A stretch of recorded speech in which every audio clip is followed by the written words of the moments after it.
tarde a todos. Muitos de vocês eu não conheço porque nesse projeto Mais Telecentro eu tenho trabalhado com um dos eixos que não é o eixo dos CRCs, é o eixo de CRAS. Então, particularmente, não conheço grande parte de vocês, não é?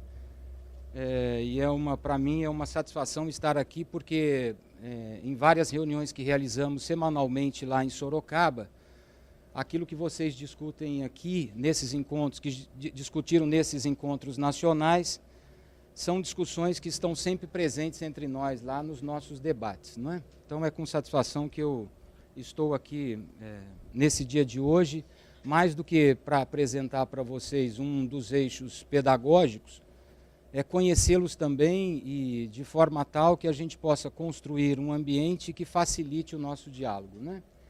E já falando em diálogo, o que eu pretendo hoje é desenvolver um pouco de uma reflexão sobre esse tema capacitação profissionalizante e educação para a cidadania. Antes de começar a falar, eu pretendo enunciar para vocês o objetivo da minha fala, as referências que eu vou utilizar nela e também o roteiro, de forma tal que, esclarecendo bem inicialmente aquilo que pretendemos fazer, nós possamos fazer juntos, não é? E de forma tal, a chegar ao final, termos condições de avaliar se aquilo que nos propusemos no início foi possível de ser realizado, não é? Então, já começando, eu gostaria de anunciar o objetivo da minha fala. O objetivo, na verdade, diz respeito a essa problematização e reflexão sobre uma das diretrizes pedagógicas, não é? Que é a diretriz pedagógica A daquele documento propositivo do projeto Computadores para a Inclusão, chamada Capacitação Profissionalizante e Educação para a Cidadania. Então, o objetivo é refletir um pouco com vocês e problematizar essa diretriz pedagógica. Veja, isso pode ser abordado a partir de diferentes perspectivas, de diferentes enfoques, a partir de diferentes lugares. Então, gostaria de anunciar o lugar, a referência, a partir da qual eu vou fazer uma fala aqui para vocês. E a referência que eu vou utilizar da minha fala é uma referência ligada à minha formação pessoal e à minha atuação profissional. A minha formação pessoal, como a Teresa disse, é em filosofia, e o meu mestrado e doutorado é em educação. Então, na verdade, o que eu falei para vocês é uma fala tendo como referência os fundamentos históricos e filosóficos da educação. Então, não esperem dessa fala, senão outra coisa, ao discutir a capacitação profissionalizante e a educação para a cidadania, não esperem outra coisa, senão uma fala a partir dessa referência histórica e filosófica dos fundamentos dos processos educativos. Também profissionalmente, como pesquisador, eu tenho tomado há um certo tempo como objeto de pesquisa os processos educativos que se desenvolvem fora da escola. Então, eu procurarei trazer para vocês, nessas minhas reflexões e nessa problematização que pretendo apresentar a vocês, alguns resultados dessas pesquisas que tenho feito, não da educação escolar, mas da educação desenvolvida fora da escola por diferentes entidades, em diferentes espaços educativos, como ONGs, sindicatos, igrejas, partidos políticos e assim por diante.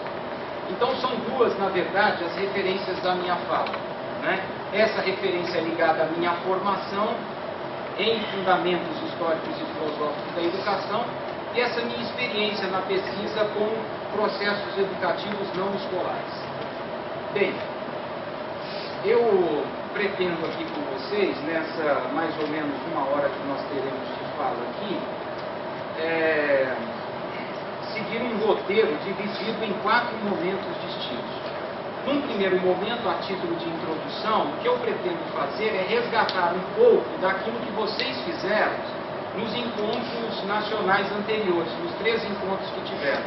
Vocês me perdoem porque eu só terei condições de fazer isso baseado nos relatos que foram feitos naqueles relatórios disponibilizados. Então, procurarei, no início, a título de introdução, resgatar um pouco daquilo que foi dito, né, nos 3 encontros nacionais anteriores. Né? Num segundo momento, já que o nosso objetivo fundamental aqui é tratar dessa questão da capacitação profissionalizante da educação para a cidadania, eu procurarei apresentar para vocês algumas considerações sobre o que é cidadania, ou diferentemente, o que eu entendo ser cidadania e quem é o cidadão. Não é? Me parece ser uma discussão importante e bastante pertinente ao refletir sobre esse eixo pedagógico A, né? Capacitação profissionalizante e educação para a cidadania.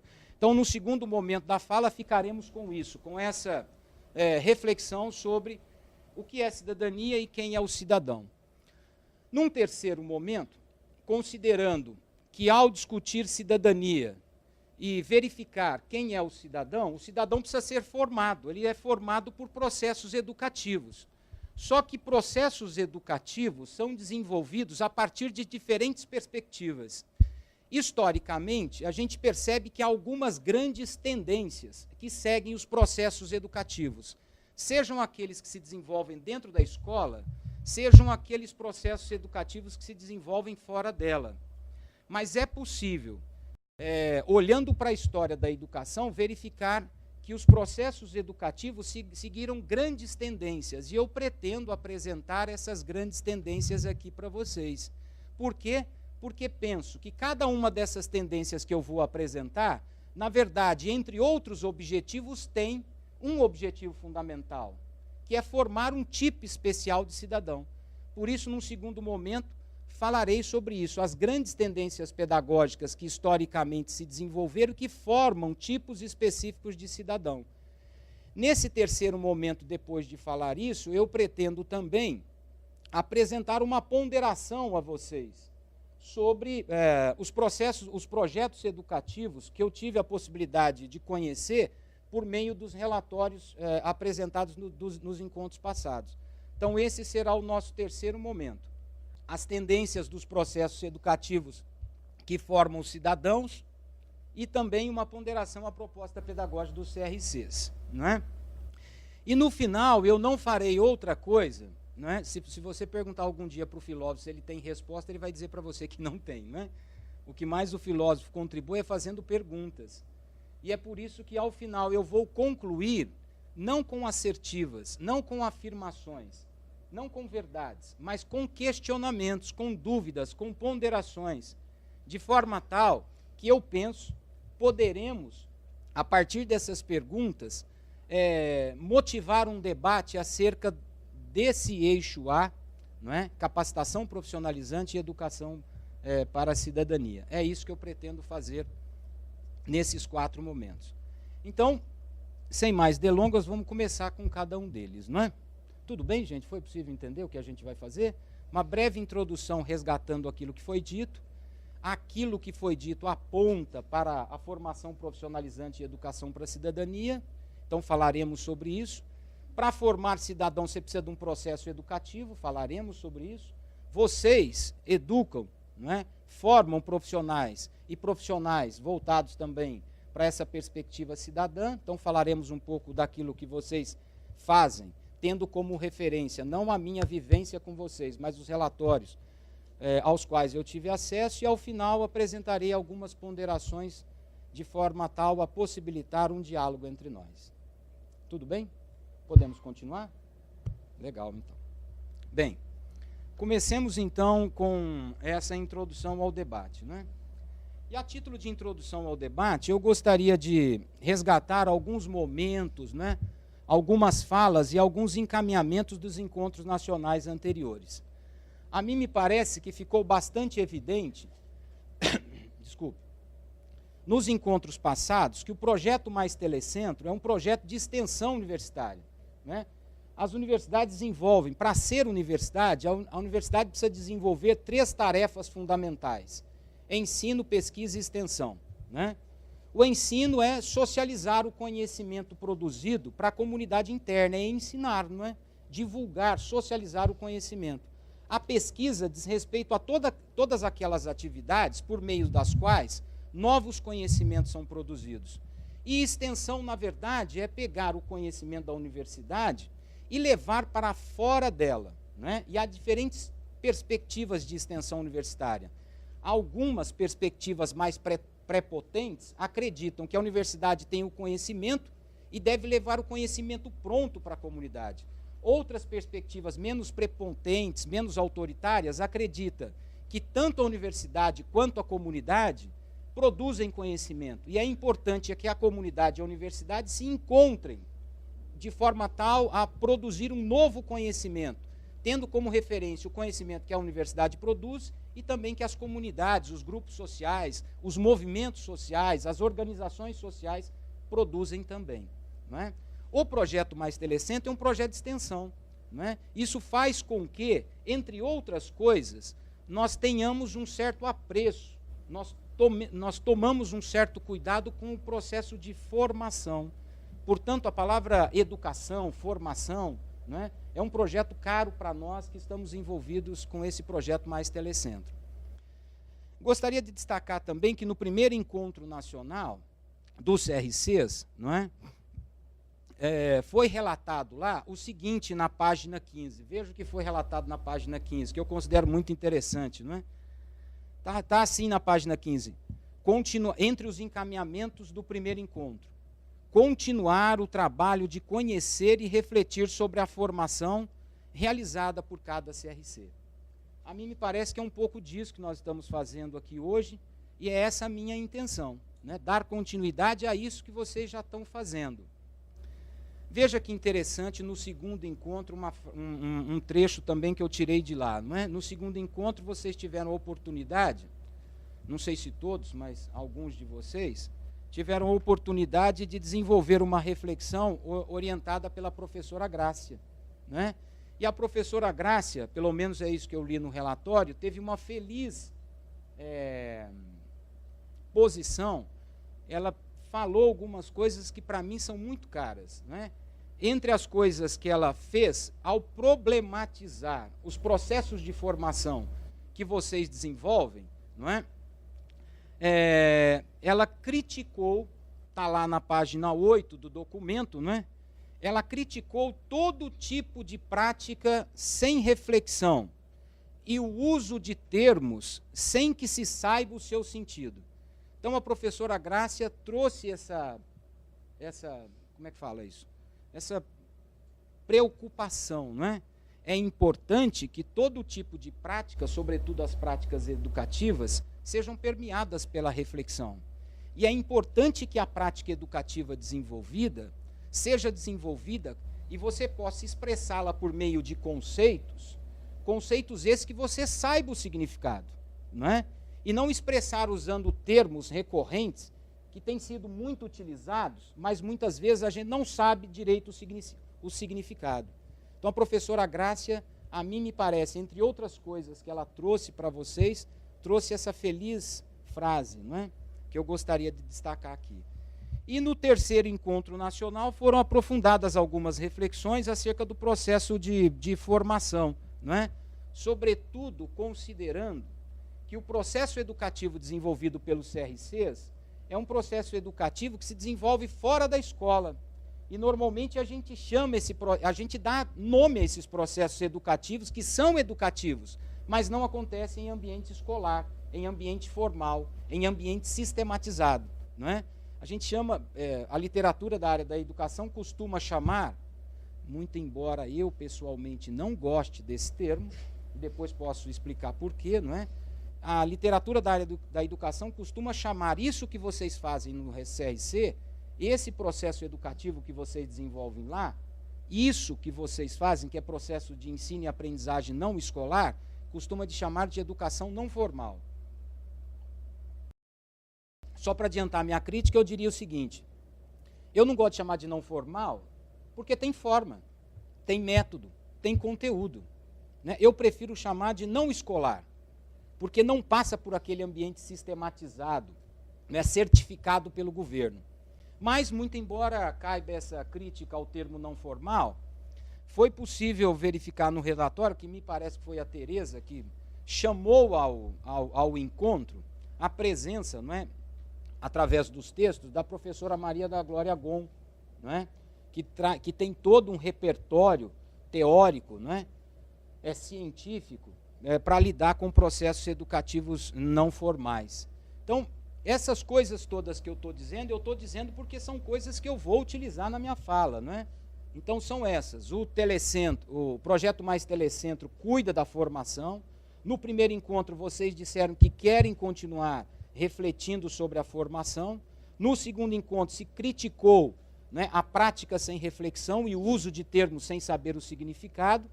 E no terceiro encontro se aprofundou, por meio da Maria da Glória Gon, esses processos de formação que são desenvolvidos, não é?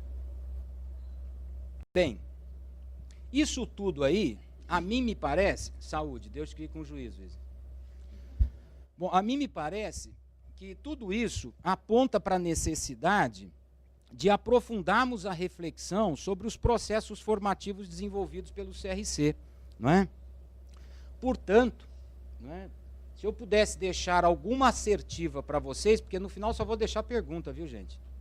A única assertiva, a única afirmação que eu gostaria de deixar para vocês, talvez fosse essa. Se isso tudo aí nos aponta para a continuação do debate, não é? Eu tenho muita convicção de que esse debate deve continuar sendo feito. Pelas redes que foram montadas entre vocês, inclusive por aquela rede mais formal, instituída, não é?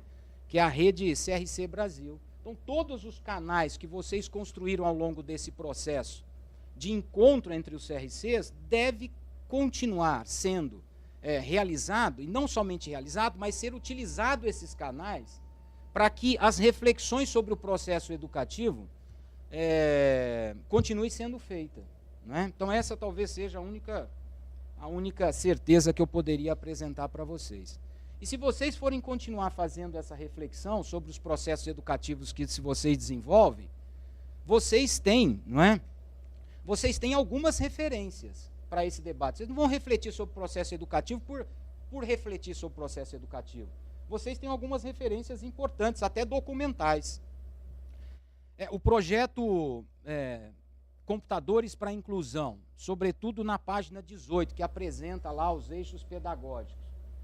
E aquele documento propositivo, né, entre as páginas 12 e 16, em que esses eixos pedagógicos são esmiuçados um pouco mais, aqueles são referências para o debate. Portanto, se depois, a partir de amanhã, vocês quiserem continuar esse debate, vocês têm documentos que podem orientar esse debate sobre o processo educativo que vocês desenvolvem. Agora, uma reflexão é sempre importante se ela não for única e exclusivamente sustentada em documentos, né? Vocês construíram ao longo desse tempo um acúmulo do debate, né?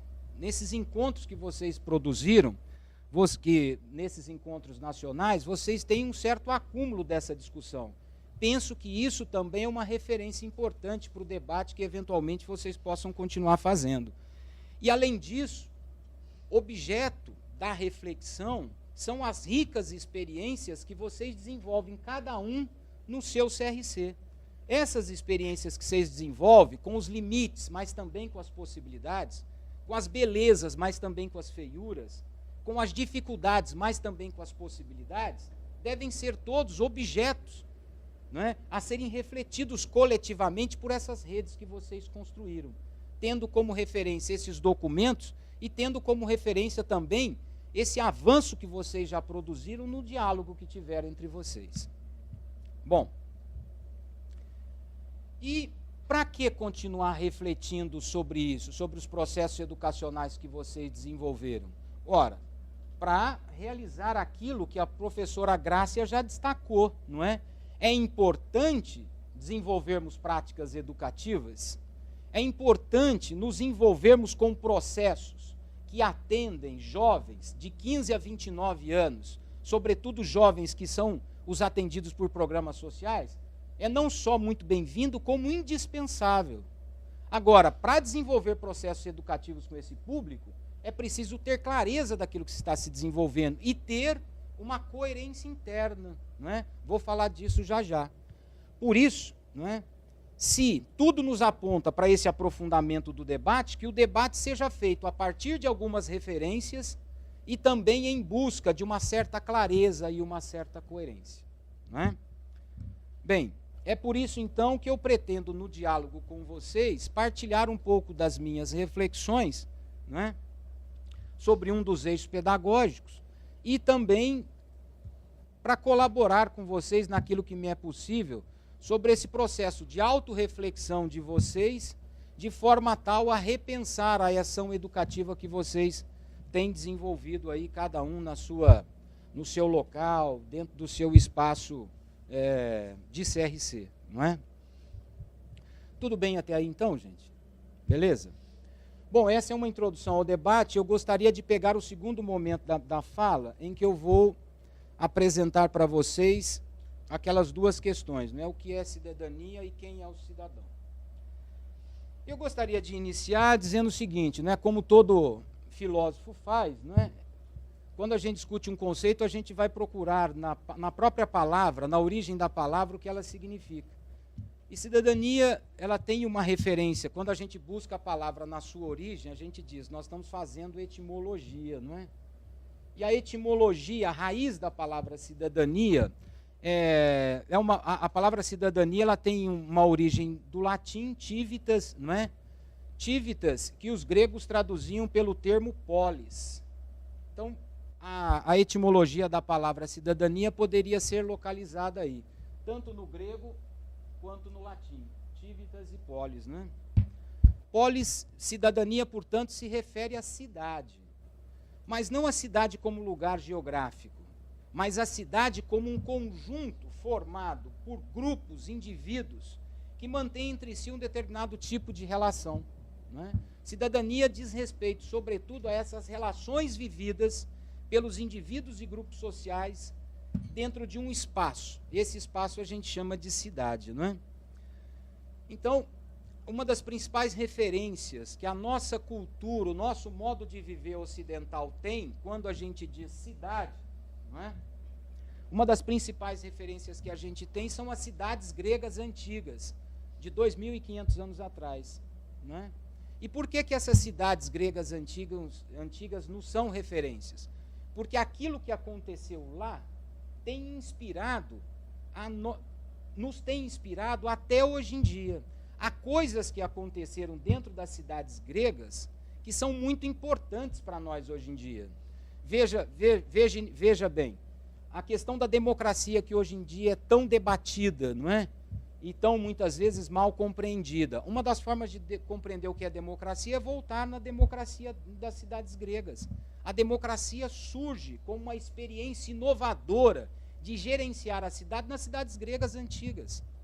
Uma das formas mais belas da expressão humana, dos desejos, das vontades, das necessidades, é o teatro. Uma das grandes fontes originárias do teatro é a Grécia Antiga, não é? Eu gosto muito de história, não é? Um dos grandes pais da história é Heródoto, um grego. Veja quantas contribuições as cidades gregas antigas têm a nos dar, não é? E a cidade, traduzida no termo latino, é civitas. Daí vem a palavra cidadania. Só que veja bem, as cidades gregas antigas tinham muitas qualidades, mas muitos defeitos também. Só para vocês terem uma ideia, dentro das cidades gregas antigas, apenas 5% da população tinha direitos. O restante não tinha sequer direito. 95% da população eram excluídas da possibilidade de participar da vida da cidade de forma tal a definir os rumos da cidade. Então a Grécia nos ensina muita coisa legal, mas também há muitas coisas a serem criticadas. Entre esses 95% das pessoas que moravam nas cidades e que não tinham direito nenhum, nós tínhamos mulheres, crianças, estrangeiros, escravos, que muitas vezes se tornavam escravos por causa de dívida. Eu, por exemplo, meus carnês das Casas Bahia, eu estaria lascado, né? Já teria virado escravo do dono das Casas Bahia, por exemplo, né? A realidade grega antiga tinha essas particularidades, não é? Mas aqueles 5% da população que tinha direito, deles eram cobrado a efetiva participação na vida da cidade. Então você tinha 90% que não tinha direito de participar da cidade. Agora os 5% deles se exigia que ele participasse diretamente da vida da cidade. Aliás, na Grécia Antiga, eles cunharam um termo que expressa o sujeito que tem direito de participar da definição dos rumos da cidade, mas não está nem aí com a vida coletiva, só pensa na vida pessoal. O nome desse indivíduo é idion, e é daí que vem a palavra idiota. Idiota, no sentido grego antigo, é aquele sujeito que pode, que tem o direito de ajudar a administrar a cidade, mas só fica voltado, vinculado, interessado nos seus interesses pessoais. Portanto, se nós pegarmos a experiência grega antiga, nós poderíamos utilizá-la para fazer uma análise da realidade brasileira atual. E dizer o seguinte, entre os tantos problemas que o Brasil tem, um deles é de uma idiotia profunda, não é? Por quê? Porque hoje todos nós temos os nossos direitos garantidos na Constituição. Mas muitas vezes, ao invés de utilizarmos esses direitos para ajudarmos a gerenciar as nossas cidades, os nossos estados e o nosso país, a gente fica preocupado com as questões de ordem, de cunho pessoal, né? Voltado para o interesse da nossa mais íntima relação. Bom, eu tenho para mim, então, que tanto a etimologia da palavra cidadania, quanto a sua experiência histórica, ela tem muito a nos ensinar, não é? Ambas, a etimologia e a história. Por quê? Porque ela pode nos orientar nesse processo reflexivo sobre o que é cidadania e sobre quem é o cidadão, não é? E, analisando a cidadania a partir da referência grega, nós podemos tirar uma conclusão, e essa conclusão eu vou utilizá-la daqui para frente. Por isso, gostaria de frisar bem. Falar sobre cidadania é falar sobre a cidade, mas não a cidade como um limite geográfico. Aliás, chegamos aqui no aeroporto, né, o motorista nos esclareceu de uma coisa muito interessante, não é? Que o aeroporto fica em Salvador, mas só o aeroporto, porque o resto que está em volta fica tudo em Lauro de Freitas, não é? Ou seja, veja que os limites da cidade variam conforme o jogo de poder que se estabelece entre os indivíduos e os grupos sociais que estão ali dentro. Portanto, quando a gente discute cidadania, nós não discutimos o limite da cidade, porque parece que o limite de Salvador fez assim, né? Entrou em Lauro de Freitas para pegar o aeroporto e depois voltou para cá. Quem que estabeleceu esses limites? O jogo de poder que se estabeleceu nessa cidade. A gente poderia dizer as relações de poder que se estabeleceu nessa cidade. E nós poderíamos dizer as relações entre os cidadãos. Portanto, discutir cidadania é discutir, de certa forma, as relações que se estabelecem no interior de uma cidade, mas, sobretudo, aquelas relações que dizem respeito à participação dos indivíduos e dos grupos sociais nas disputas, nos jogos de poder que estabelecem os destinos coletivos dessa cidade. Portanto, quando a gente reflete sobre cidadania, o que nós estamos a fazer é refletindo sobre a participação dos indivíduos e dos grupos sociais na definição dos rumos de um determinado ambiente, de um determinado local. Veja que, em se tratando de participação, se a gente sair da antiguidade, que é onde nós estamos localizados no tempo, e seguirmos um pouco mais para frente, a gente vai chegar no período feudal. O que é que a gente percebe no período feudal? A gente percebe que a participação foi mais restringida ainda. Na sociedade feudal europeia, o que a gente tinha era uma estrutura social muito rígida, que impedia as pessoas de terem uma ascensão social. A participação das pessoas no período feudal era determinado pelo seu nascimento. Se você nascia nobre, nobre você morreria.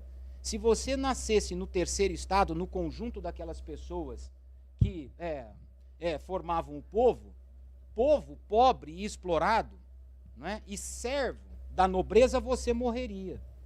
Então veja que se a gente continuar no tempo, a gente vai verificar que no período posterior restringiu-se a participação. Não havia possibilidade de participar para a grande maioria da população. Mas eu queria chamar a atenção de vocês, não é para o período feudal, é para o período que vem depois desse período feudal, que a gente chama de modernidade. Por quê? Porque ali aconteceu algo com o conceito de cidadania que nos afeta diretamente hoje em dia. E o que é que aconteceu com o conceito de cidadania na modernidade? É sobre isso que eu vou dizer, e gostaria de frisar que aquilo que aconteceu na modernidade, depois do período feudal, nos afeta sobremaneira hoje em dia. Não é? O que aconteceu no período moderno? Veja que nós tínhamos uma estrutura social em que poucos participavam. Não é? Ocorre que começa a surgir na modernidade um pequeno grupo de pessoas que vai se tornando cada vez mais poderoso, sobretudo por uma atividade econômica que eles passam a desenvolver e a investir muito nessa atividade econômica, que é o comércio. Aqueles que se envolviam com essa atividade econômica começaram a ganhar muito poder econômico. Mas ganhando poder econômico com o comércio, ganhando dinheiro, eles não podiam participar da vida política. Esse grupo a gente chama de burguês, né? São aqueles primeiros comerciantes. Eles se enriqueceram, mas a eles era negado o direito de participar da decisão da vida coletiva. E aí, o que esses burgueses fizeram? Se movimentaram de forma tal a quebrar aquela estrutura feudal que os impedia de ter ascensão social e política. Isto é, eles eram ricos, né, estavam se tornando cada vez mais ricos, mas não podiam ser os governantes dos países. O que eles fizeram? Se mobilizaram de forma tal a conquistar esse poder em várias regiões da Europa, não é? Por isso, na modernidade, o que a gente vê é que esse grupo social, a burguesia, ele resgatou lá da Grécia Antiga um conceito que expressava os seus interesses, as suas necessidades. Que conceito é esse? O conceito de cidadania. O que a burguesia fez? A burguesia levantou uma bandeira para mudar o mundo social vivido à época, que era todo estruturado da forma feudal ainda, não é? E essa bandeira da cidadania tinha entre as suas principais reivindicações o fim do direito do sujeito ser determinado pelo seu nascimento. Se nasceu nobre, nobre morrerá. Se nasceu vinculado ao povo pobre explorado, ele morrerá. Essa era uma das principais bandeiras que a burguesia levantou no período moderno. Isto é, o sujeito deveria ter a sua vida determinada, não pelo seu nascimento, mas pela sua atuação social. Então, essa foi a bandeira que a burguesia, esse grupo inicial de grandes comerciantes, levantaram. Olha, a principal reivindicação para a gente mudar esse mundo é fazer com que o destino da pessoa seja definido pela sua atuação na vida social e não pelo nascimento. Essa era a principal bandeira burguesa, não é?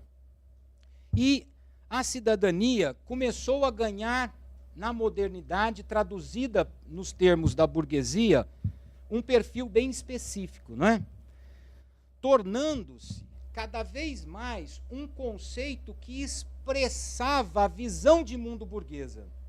O conceito de cidadania começava a expressar na modernidade um tipo de mundo que era próprio e dizia respeito aos interesses da burguesia. Por isso o conceito de cidadania na modernidade é muito importante, porque na modernidade surge uma nova classe social que vai transformar o mundo. É uma classe social revolucionária, a burguesia. E essa classe social que transformou efetivamente o mundo, quando a gente fala que a Revolução Francesa é uma revolução muito importante, que marcou a história da humanidade, do que nós estamos falando? Da burguesia que tomou o poder dos reis.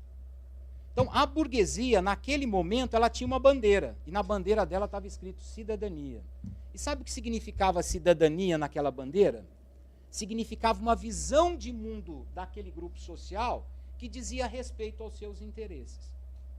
Como é que a gente poderia expressar a visão de mundo daquele grupo social que era traduzido pelo termo cidadania. A gente poderia compreender esse termo assim, olha, a propriedade privada é um direito natural do indivíduo. Do indivíduo que, por sua livre iniciativa e em busca dos próprios interesses, ele produzirá o bem-estar individual, e se cada um buscar o bem-estar individual, o resultado será o bem-estar coletivo. Essa era a bandeira da burguesia à época. Não é? Quando a burguesia diz assim, olha, eu quero um mundo diferente, ela cria uma bandeira chamada cidadania. E o que está escrito no termo cidadania? Está escrito uma visão de mundo daquele grupo social. O que a visão de mundo daquele grupo expressava? Expressava toda uma nova tradição, não é? Que seria utilizado contra aquela tradição anterior. Então aqui estão os principais elementos que fazem parte da visão de mundo da burguesia, que era traduzida pelo termo cidadania, não é? Bom, a cidadania, na sua concepção moderna, então, ela representa os interesses e as necessidades de um grupo social, da burguesia, não é? A burguesia se tornou um conceito que foi utilizado por esse grupo social para projetar um novo mundo. Que mundo é esse? É esse mundo que nós estamos vivendo até hoje. O mundo cuja classe principal, a classe que nos domina economicamente e nos administra sob o ponto de vista político e nos orienta sob o ponto de vista ético, ainda são os detentores dos meios de produção, a burguesia. E qual é a visão de mundo que expressa a cidadania na sua acepção burguesa? A visão de mundo é essa aqui, não é? A da propriedade privada, do individualismo extremado, do mercado e da busca dos próprios interesses.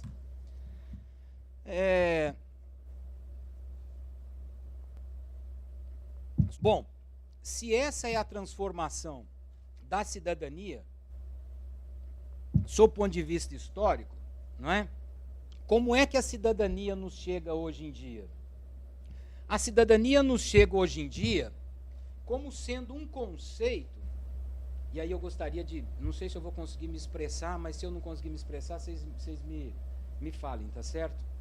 A cidadania chega nos dias de hoje como sendo um dos maiores valores subjetivos que a sociedade atual tem, não é? A cidadania chega nos dias atuais, na atualidade, sendo amplamente aceita. Tem alguém aqui que não admite defender a cidadania? Vocês já encontraram alguém que você falava, para o qual você fala assim, olha, eu estou desenvolvendo no CRC um processo educativo que forma cidadãos. O termo cidadania, ele se desenvolveu de forma tal que ele ganhou um valor positivo para as pessoas, não é? Que é amplamente aceito. Tão amplamente aceito é o termo cidadania hoje em dia, não é? De tão valorizado que ele é hoje em dia, ele acaba sendo utilizado para validar, para dar valor, para dar legitimidade aos projetos sociais que os grupos sociais, que os movimentos sociais, que os governos, que os sindicatos, que as igrejas desenvolvem. Como cidadania é amplamente aceita, todo mundo, quando vai fazer um projetinho, o que ele coloca? Eu quero fazer uma oficina de robótica. Cadê uma pessoa com quem eu estava falando? Ele não está aqui não, né? Eu quero fazer uma oficina de robótica. Legal, você vai fazer uma oficina de robótica? Eu vou pedir dinheiro para o governo do estado para financiar todo esse processo. Então, vou fazer um projeto. Esse projeto visa a construir uma oficina de robótica. E entre os seus objetivos está formar cidadãos.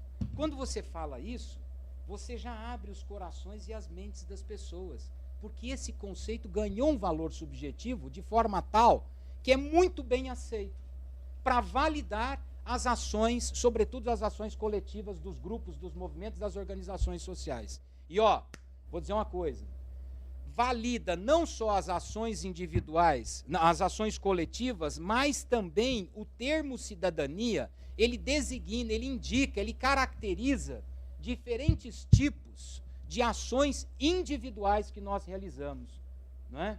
É por isso que se eu acabei de ter um filho, quando me perguntam o que você gostaria que ele fosse, encho a boca e disse, olha, não importa se é engenheiro, médico ou advogado, mas eu gostaria que ele fosse um grande cidadão. Né? E aí, quando você fala cidadão, a pessoa, né, o que vem na cabeça dela? O que surge na cabeça dela? Surge uma série de valores positivos, porque a cidadania, essa palavra hoje em dia, ganhou um valor subjetivo muito grande, que expressa coisas que dizem respeito à nossa vida individual coletiva, que são coisas muito positivas, não é? Contudo, quando a gente pergunta para o sujeito o que é cidadania, aí a porca torce o rabo. Por quê? Alguns sequer sabem do que se trata. Outros sabem, mas quando você vê o que ele sabe, é diferente do que ele sabe. E aí cria uma confusão danada, porque o que ela entende ser cidadania, ele entende diferente. E aquele lá não entende de uma outra forma desse e daquele. Isto é, não é?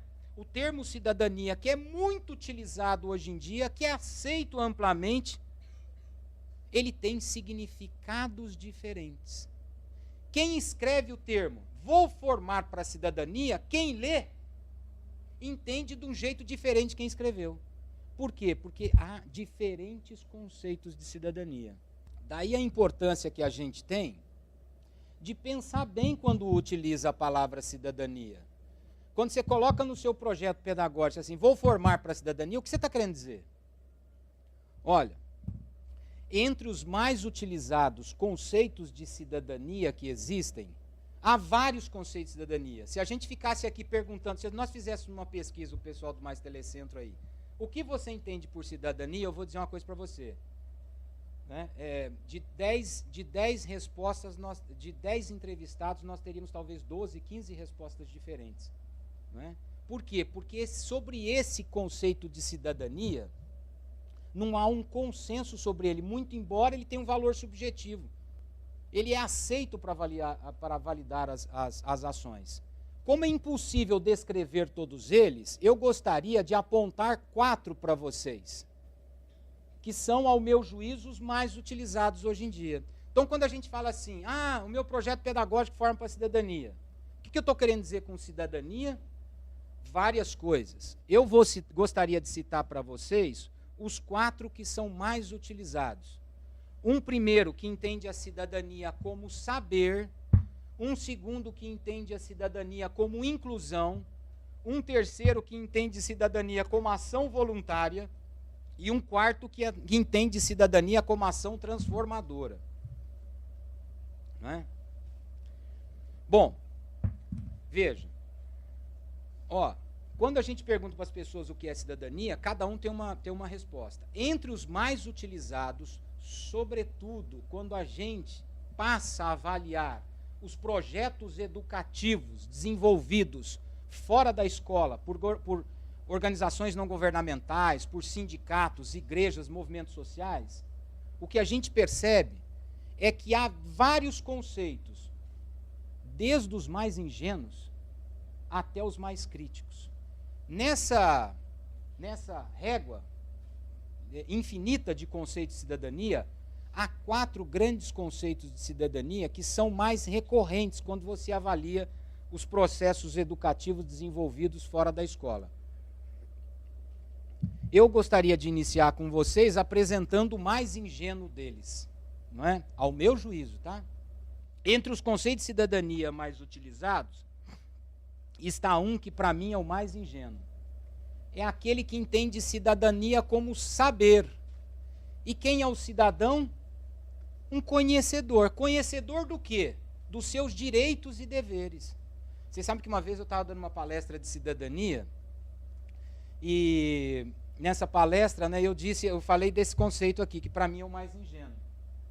A cidadania como saber e o cidadão como conhecedor de direitos e deveres. Tinha um montão de gente assim, no final da palestra chegou um advogado para mim e disse o seguinte: olha, professor, eu faço parte de um grupo de advogados aqui dessa cidade, chamados de Advogados para a Democracia.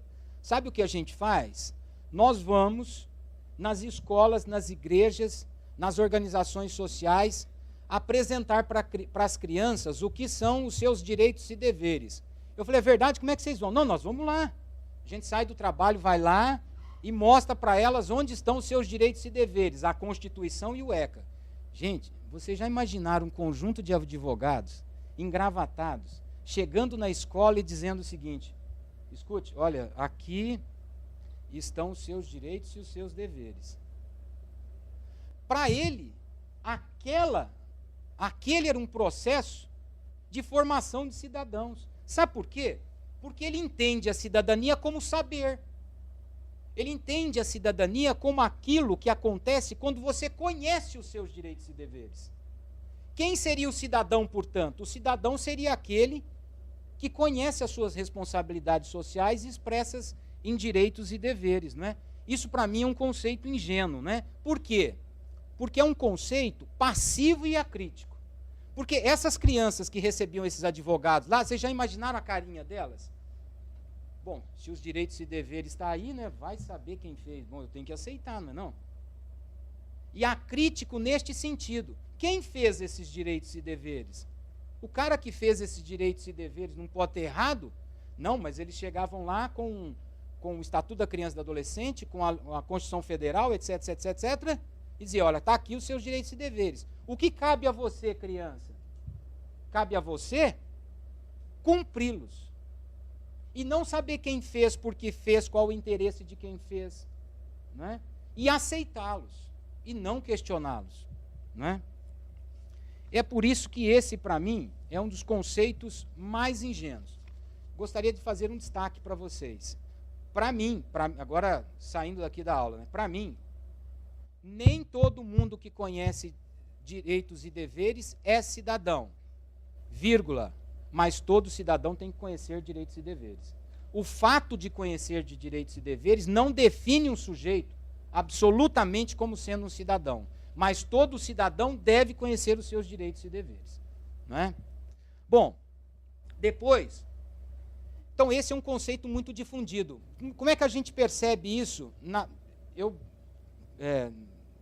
trabalhei fazendo pesquisas de educação, por exemplo, dentro de sindicatos, dentro de organizações não governamentais, é recorrente, gente. Quando a gente vai em algumas ONGs, sobretudo em lugares de alta vulnerabilidade social, e quando as pessoas falam que tem projetos de educação para a cidadania, sabe o que normalmente é? Palestras, dos mais variados tipos, não é? Palestras sobre meio ambiente, palestras sobre sustentabilidade, palestras sobre direitos e deveres das crianças, palestras dos mais variados tipos, dando a entender que uma palestra, e é isso que eu estou fazendo aqui agora, né? Estou palestrando, né? Estou falando com vocês. Até parece que isso vai formar um cidadão. Então, por isso eu considero esse conceito como ingênuo. Por quê?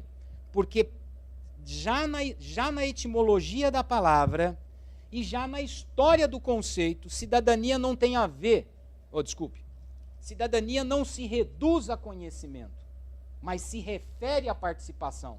E só participa com clareza, só participa com clareza quem tem conhecimento. Mas ter conhecimento não significa que vai implicar numa participação. Tá certo? Bom, um outro conceito muito utilizado, e é muito fácil esse de explicar, não é? Porque esse é o mais funcional dos conceitos. Eu não sei se eu vou conseguir explicar isso que eu estou querendo dizer com funcional. Mas, se eu não conseguir explicar o que é funcional, talvez o conceito que eu vou utilizar agora para tentar explicar o que é funcional é mais explicativo do que o próprio termo funcional. Ó, o mais funcional dos conceitos de cidadania é aquele que entende a cidadania como inclusão do indivíduo, como inclusão do indivíduo nas relações sociais, né? E aí, normalmente, o que a gente percebe é que... Vixe Maria, então o tempo tá... Vou tentar agilizar um pouco mais, tá? O que a gente percebe é que esse conceito ele é funcional por quê? Porque em muitos processos educativos, o que a gente percebe é que muitos dizem assim, olha, eu vou desenvolver essa atividade educativa para incluir o sujeito. E não diz o que vem depois. Quando você inclui em algum lugar. Então, quando a gente usa o termo inclusão, sem dizer em que, ou para quê, ou onde, parece que está tudo bem, não é? Vou incluir, quem é a favor da exclusão? Eu não sou a favor da exclusão, eu sou a favor da inclusão. Sim, mas inclusão aonde? Porque dependendo aonde for, eu vou ser contra. Só que usa-se o termo inclusão sem dizer aonde. Olha, grande parte dos processos educativos desenvolvidos dizem respeito a incluir um indivíduo. Na onde? Na sociedade atual. Pô, legal. Só que é o seguinte, hein? A sociedade atual precisa saber o que ela é. E entre as várias coisas que nós podemos dizer sobre a sociedade atual, tem uma que eu acho que é difícil negar, é a sociedade do consumo. Então, quando você diz assim, vai incluir o cidadão na sociedade do consumo, quem é o cidadão capaz de ser incluído na sociedade do consumo? Quem é o cidadão capaz de ser incluído na sociedade do consumo? O cliente. Portanto, quando você usa o termo incluir, se você não especificar bem, você está dizendo, olha, eu vou incluir o sujeito na sociedade atual, na sociedade do consumo. Quem deve ser esse sujeito? Esse sujeito deve ser aquele que ganhe uma posição no âmbito das relações econômicas, nas relações de trabalho, nas relações de mercado, que possibilita ele entrar no jogo do mercado, né? Bom, é importante dizer que o jogo do mercado já estava estabelecido lá na modernidade. Lembra que eu disse lá? Qual que é o jogo do mercado? O jogo do mercado é a defesa da propriedade privada sem interesse social, é a defesa do individualismo extremado, não é? Todas essas que eram bandeiras da burguesia, lá na modernidade, e hoje continua sendo. Bem, e depois, entre os outros conceitos que eu gostaria de apresentar para vocês rapidamente, que o tempo está indo muito rápido, né, para variar, há dois que eu considero conceitos críticos, mas com uma certa diferença, que não é de um filigrana, não é de uma coisinha qualquer, muito embora possam ser confundidos, né? Ao meu juízo, há um conceito de cidadania que entende a cidadania como participação, resgatando o conceito grego de cidadania, mas entende cidadania como ação voluntária. Quem seria, portanto, o sujeito que se submete a um processo de formação de cidadania, entendendo cidadania por ação voluntária? Quem que a gente quer construir com processos educativos assim? Voluntários, não é? Esse conceito eu gosto de chamar de crítico dialógico. Né? Por que crítico? Né? Por quê? Porque ele traz em si uma visão de mundo permeada por compromissos sociais. Quem que é o voluntário? É aquele que se dispõe, em muitas vezes, sair da segurança do seu lar e ir ao encontro do outro, sobretudo o outro que vive em situações de vulnerabilidade social. Portanto, esse conceito aqui, ó, nele está implicado uma certa participação, não é? E por que dialógico, não é? Dialógico porque o sujeito que desenvolve esse processo educativo, ele se dispõe a se colocar em diálogo com o outro, a fazer uma interlocução com o outro, não é? Ele se propõe a se aproximar do outro, sobretudo esse outro que vive em situação de vulnerabilidade social, né? Neste sentido, portanto, está incluído nesse conceito de cidadania uma certa criticidade. Tá certo? Ponto final na outra linha. Só que o compromisso do voluntário, ou da ação voluntária, percebam, vocês, mais do que eu, porque vocês estão inseridos em processos, muitos dos quais fazem uso da ação voluntária, não é? Como é que se define uma ação voluntária? A ação voluntária ela é sempre definida a partir de um objeto recortado. E esse objeto é sempre pontual. É o seu Zé e a Dona Maria da rua tal, são aqueles catadores daquela região tal. Os projetos de ação voluntária pressupõem uma participação na vida social, só que a vida social não como uma totalidade, mas uma participação sempre focalizada, sempre direcionada para um fragmento da sociedade. Assim se definem as ações voluntárias, não é? E eu gostaria de citar um outro que também tem muita proximidade com esse, mas eu chamaria não de crítico dialógico, mas de crítico dialético. Por quê? Porque ao invés da ação, do processo educativo visar formar um voluntário para uma ação focalizada, ele visa formar um militante para um outro tipo de ação que não é focalizada, mas é uma ação contra toda a estrutura social instituída. Por isso, eu gosto de utilizar o termo para expressar o cidadão visado por processos como esse, de voluntário, e de cidadão visados por processos como esse, de militante. Enquanto esse aqui atua, ele atua pontualmente. Produz transformações? Obviamente que sim, nos indivíduos e nas comunidades. Esse aqui visa a transformação? Obviamente que sim, mas a transformação de caráter estrutural da sociedade. Por isso, em processos de formação desse sujeito, está incutido o termo revolução. Há vários processos formativos não escolares desenvolvidos por partidos de esquerda, organizações sociais de esquerdas. Vocês conhecem uma organização dessa, o MST. O que a gente percebe? Eles não visam a formação de um voluntário, mas visam a formação de um militante. Qual é a diferença fundamental? A diferença fundamental é que essa ação visando a cidadania quer formar um sujeito para atuar pontualmente na sociedade, aqui, ali e acolá. Enquanto esse aqui visa uma atuação com impacto na estrutura social global. Ou seja, não só lutam contra a estrutura geral das relações sociais capitalistas, como nessa ação está incutida uma proposta de um outro mundo, né? De um mundo não capitalista. Tudo bem, gente, com esses 4 modelos? Posso dar mais um passo? Bom, considerando que é possível, entre os vários conceitos de cidadania, ter esses 4, considerando que os processos educativos podem formar simples conhecedores, clientes integrados na sociedade, voluntários ou militantes, é importante dizer que essas pessoas não nascem prontas. Elas são formadas, seja pela escola, não é? Seja por organizações sociais do tipo CRC. Um cidadão não nasce pronto, assim como o homem não nasce pronto. A Dulce está aí, que é especialista em Paulo Freire, sabe como é que é, Dulce? O homem nasce inacabado, e é a educação que dá o acabamento a ele, não é? Acabamento no sentido de formá-lo enquanto um indivíduo com todas as características que tem. Eu poderia dizer, plagiando Paulo Freire, o cidadão também não nasce pronto. Meu filho não nasce assim, meu Deus, vai ser um voluntário. Não, ele vai ter que ser formado por processos educativos. Daí a relação entre educação e cidadania. Quando você diz, eu quero formar um cidadão, você vai formar um cidadão por quais meios? Meios educativos, que são desenvolvidos dentro da escola ou fora dela. Tá certo?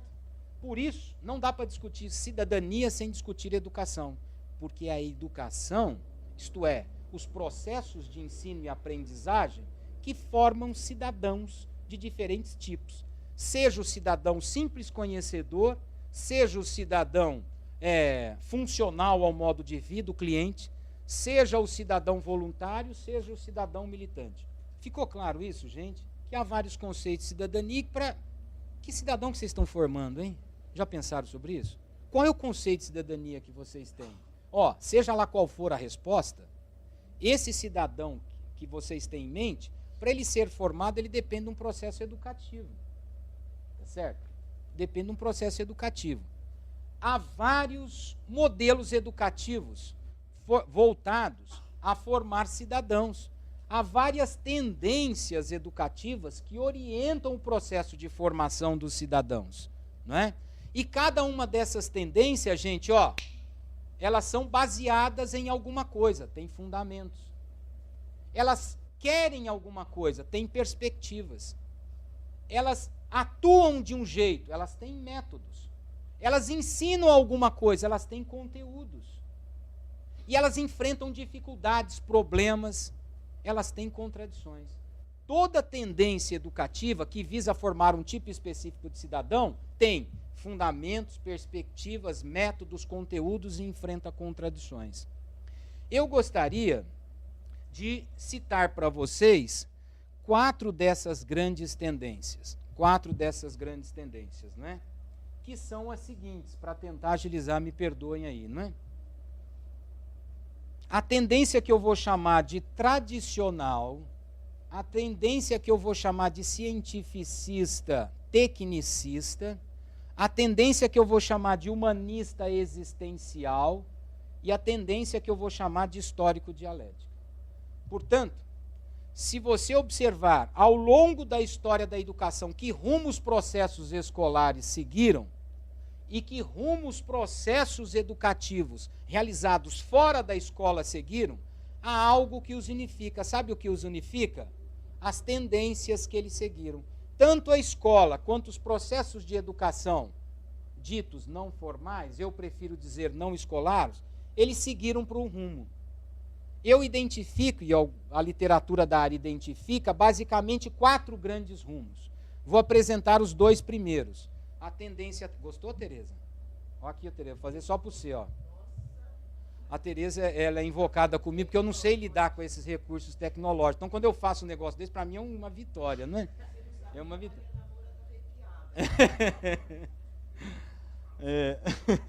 Então, vou apresentar os 2 primeiros rapidamente, e depois os 2 últimos. E olha só, cada uma dessas tendências... Ixi, agora chutou o pau da barraca, né? Cada uma dessas tendências, elas se baseiam numa visão sobre o mundo. Cada uma dessas tendências aqui, ó, elas têm uma visão de homem.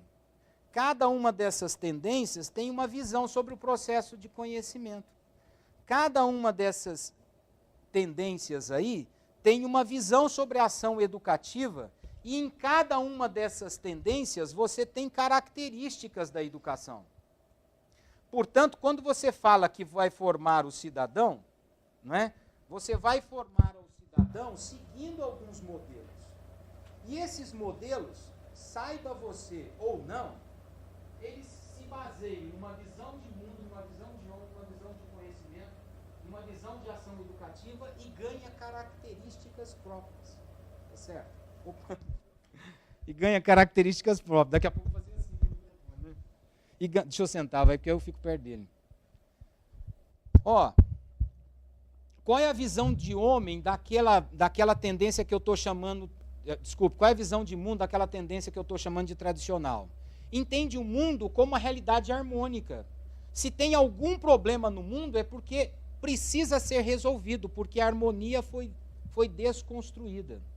Quem pode reconstruir a harmonia? Os próprios homens, mas os homens entendidos como seres que trazem dentro de si dons naturais, que precisam ser reconhecidos para serem desenvolvidos.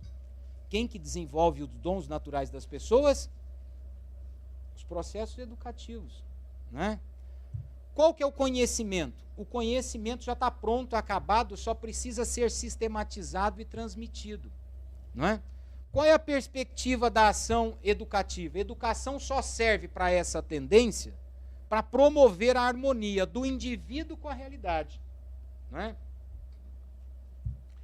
Quais as características do processo educativo? Foca elementos subjetivos e morais. Sobretudo, em processos educativos que seguem essa tendência aqui, o exemplo, não é? É um grande elemento produtor de valores, de conhecimento nas pessoas e nos indivíduos, não é? Bem, entre as características da educação, a educação desenvolvida nessa perspectiva, que é de reconhecer os dons das pessoas e desenvolvê-los, tendo em vista a construção de uma harmonia social, o que seria a educação? A educação seria uma atividade filantrópica, não é? E quem que seria o educador? O educador é aquele bonzinho que vai aos pobres, coitados e oprimidos, redimi-los, produzir a redenção. Ele seria um redentor dos indivíduos, não é? Quem que é o público atendido por processos educativos que se desenvolvem a partir dessa tendência? Obviamente os ignorantes, aos quais o educador, que é o redentor, precisa ir lá, né, e depositar nele os conhecimentos que o educador tem. Bom, qual que é a visão de mundo dessa outra tendência educativa? O mundo é uma ordem físico-natural, né? Que tem leis rígidas de funcionamento. Qual que seria a visão de homem? O homem tem condições, capacidades de conhecer essas leis de funcionamento do mundo. Qual é o meio que o homem utiliza para conhecer? Não precisa copiar não, gente, depois eu disponibilizo isso aí para vocês. Tá legal. Agora perdi o raciocínio. A Tereza, pelo jeito que ela falou, tá feio esse negócio. Agora que eu entendi, Tereza. Ó, o que seria o conhecimento? A que atividade humana desenvolve-se no sentido de conhecer as leis de funcionamento do mundo? A ciência, não é? Qual seria a perspectiva da ação educativa, não é? Fazer com que os indivíduos estejam instrumentalizados para dar conta dessa realidade, visando integrá-los na realidade. Qual que seria, então, o foco da ação educativa? Seria justamente a instrumentalização do indivíduo. O que seria educação, portanto? Educação se restringiria a uma capacitação técnico-profissional. Os modelos educativos que se desenvolvem na escola ou fora dela, a partir dessa tendência, têm como objetivo último a capacitação técnico-profissional, nada mais além disso e nada menos do que isso, não é? Visando a quê? A produzir pessoas competentes para lidar com a realidade que está presente no mundo, para se inserir no mundo, que é esse mundo em que o mercado é o grande articulador de todas as relações. Quem que seria o público atendido? Se o educador é um técnico, é o competente, ele tem que levar essa competência para o outro seria o incompetente, não é? Mas há outras tendências, duas outras que eu gostaria de citar, apresentando sobre ela os seus fundamentos, perspectivas e características, não é? Primeiro, essa tendência humanista existencial. E a visão de mundo que ela tem é de que o mundo, diferente de ser uma ordem harmônica, construído por uma entidade não física, talvez por um Deus, ou de um mundo construído como algo natural, que tem leis de funcionamento, a essa tendência, o mundo é um espaço de convivência de sujeitos. E são os sujeitos que convivem no mundo que dão significado ao mundo. O homem, portanto, é um ser dialógico, que por meio do encontro, do diálogo, da interação, da interatuação, ele produz os contornos, os sentidos e os significados do mundo, não é? O que seria o conhecimento? O conhecimento é produto do diálogo humano, tá certo? Qual seria a ação educativa fundamental? A ação educativa visa promover o indivíduo a uma outra situação existencial, com outro tipo de consciência e com outro tipo de liberdade de conhecer o mundo e conhecer a você mesmo, para dar um outro significado ao mundo, a um outro significado a você mesmo.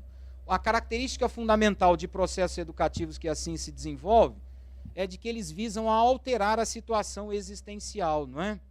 E visam a transformar realidades.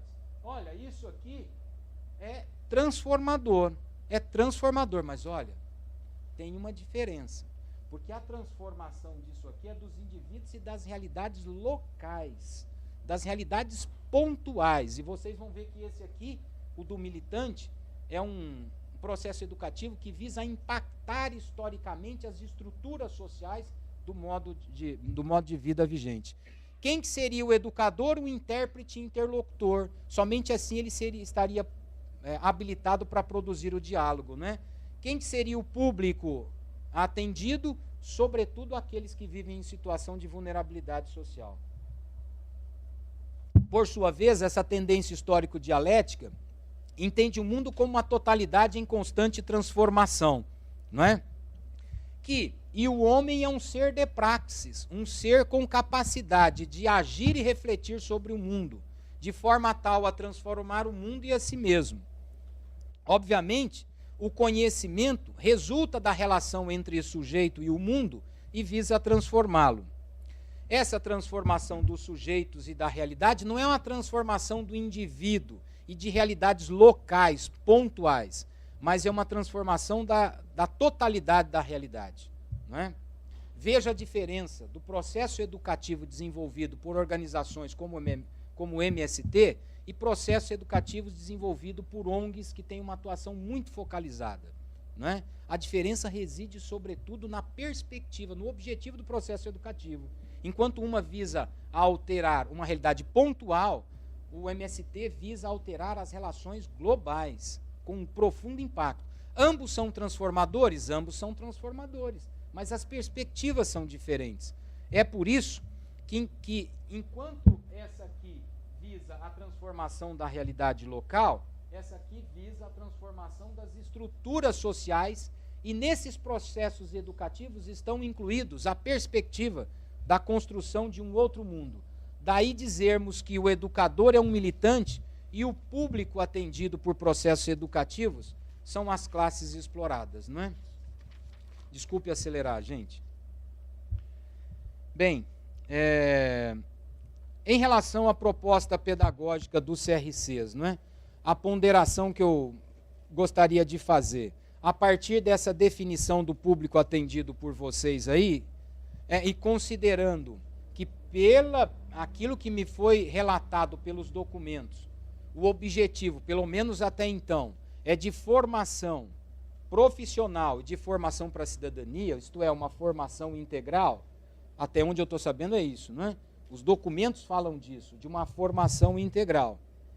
É necessário, para você formar integralmente ao sujeito, que você não apenas o treine para o trabalho. É necessário que você não apenas o treine pelo trabalho. Os gregos formularam uma palavra para desenvolver processos educativos que visavam ao treinamento para o trabalho, a tekné. Mas que também, se você visa a formação integral, você tem que dar saber. Dê uma olhada aqui quem não está olhando, ó. O saber cientificamente sistematizado, o saber resultante da experiência de vida e o saber espontâneo, tácito, que a nossa vida produz. Integrar o treinamento com os saberes, mas também com o agir. Apenas assim, eu penso, vai ser possível construir processos educativos que visam a formação integral. Integral nesse sentido, ó, como formação técnico-profissional, né, e formação propedêutica, formação para a vida. E formação para a vida não só considerando a experiência e a espontaneidade, mas também o conhecimento científico. Voltado para quê? Para a ação. Não é? Bom, disso decorre que, ao meu juízo, que é importante que os CRCs tenham especialistas em educação.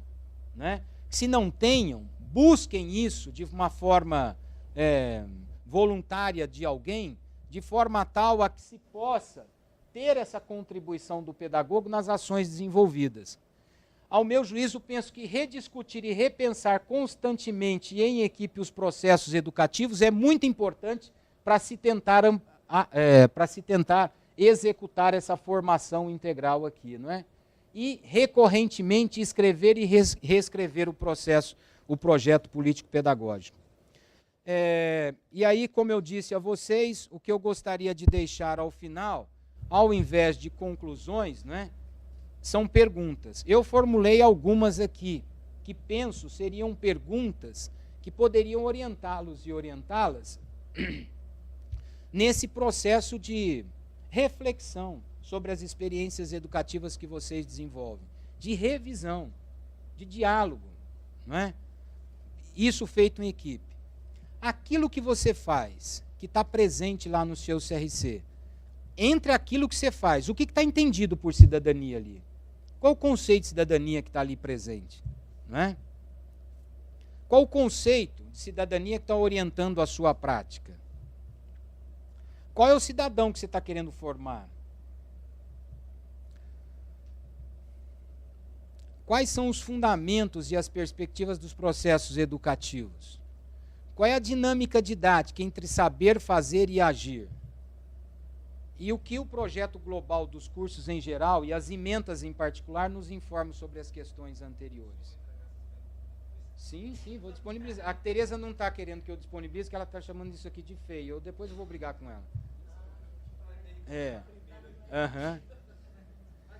É, exatamente. Bom, tais perguntas se constituem, na verdade, como um desafio reflexivo, né? Isto é, entre as contribuições que eu trago como filósofo dúvidas. E essas dúvidas, contudo, podem, de alguma forma, orientá-los nesse diálogo, que, ao meu juízo, deve continuar a partir das redes constituídas. Né? São perguntas que podem orientá-los nesse processo de reflexão, em busca de construir outras perspectivas, ou outras perspectivas nos processos educativos que vocês desenvolvem, ou dar clareza, né, e coerência àquilo que vocês já fazem. São essas as contribuições. Eu peço desculpa no segundo tempo aí ter acelerado demais. Obrigado.